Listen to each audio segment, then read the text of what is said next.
কিন্তু অনেক রকম ভাবে বানিয়েছো, একবার এইভাবে বানিয়ে দেখো, দারুণ খেতে হয়। তো চলো কিভাবে বানিয়েছি সেটাই তোমাদের সাথে শেয়ার করছি।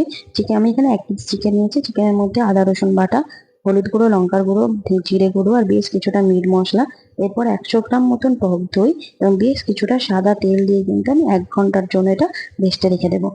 তো এই রেসিপিটা কিন্তু তোমরা নান, পোলাও, রুটি, সাদা ভাত, ফ্রাইড রাইস সবকিছুর সাথে তোমরা ট্রাই করতে পারবে। তো এরপর আমি এই যে 1 ঘন্টা রেস্টে রেখে দিলাম। তারপর এই যে কড়াইতে আমি বেশ কিছুটা তেল গরম করে গোটা গরম মশলা দিয়ে দিলাম আর একটা শুকনো লঙ্কা ফোড়নে দিয়ে কিন্তু আমি বেশ কিছুটা পেঁয়াজ এখানে অ্যাড করে দিচ্ছি।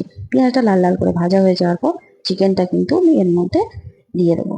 চিকেনটা ততক্ষণ কষাবে যতক্ষণ না এ থেকে আদা রসুনের কাঁচা গন্ধটা চলে যায়।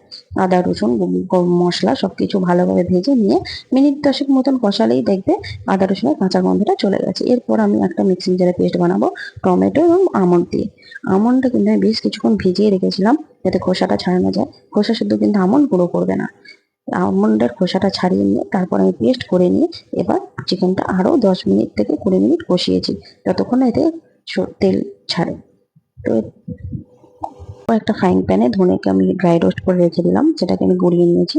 এরপর একটা কড়াইতে বেশ কিছুটা ঘি দিয়ে চিলি চিকেনের ঠিক যেভাবে তোমরা পেঁয়াজ কাটো সেইভাবে কাটবে আর সেই রকমই একটা ক্রাঞ্চি ভাব রাখবে পেঁয়াজটার মধ্যে। আমি এখানে একটু নুন দিয়ে আমি কিন্তু পেঁয়াজটাকে একদম হালকা হাতে নাড়াচাড়া করে নিয়েছি। তারপর এই ধনে গুঁড়োটা দিয়ে দিলাম। এরপর আমি বেশ কিছুটা কাঁচা লঙ্কা অ্যাড করছি, তোমরা যেরকম ঝাল খাও সেরকম দেবে। একটা শুকনো লঙ্কাও অ্যাড করলাম।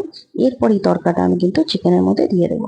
চিকেনটা এই তরকাটা তখনই দেবে যখন চিকেনটা 90% কুক হয়ে যাবে, কারণ এই তরকাটা দিয়ে বেশিক্ষণ কিন্তু কষাবে না, তাহলে এই যে পেঁয়াজের যে ক্রাঞ্চি ভাবটা সেটা চলে যাবে। এই যে দেখতেই পেলাম যখন তরকাটা দিলাম আমার কিন্তু চিকেনের অলরেডি তেল ছেড়ে দিয়েছিল। আর হ্যাঁ, আমি এখানে একটু আলুও অ্যাড করেছিলাম, তোমরা চাইলে আলুটা স্কিপও করতে পারো। তো এরপর আমি গ্যাসের ফ্লেমটাকে একদম কমিয়ে ঘি গরম মশলা দিয়ে মিনিট 10 মতন চাপা দিয়ে রেখে দিয়েছিলাম। তারপরে এই যে আমার চিকেন দো পেঁয়াজা কিন্তু একদম রেডি। তোমরা কিন্তু একবার ট্রাই করো। তো চলো টাটা।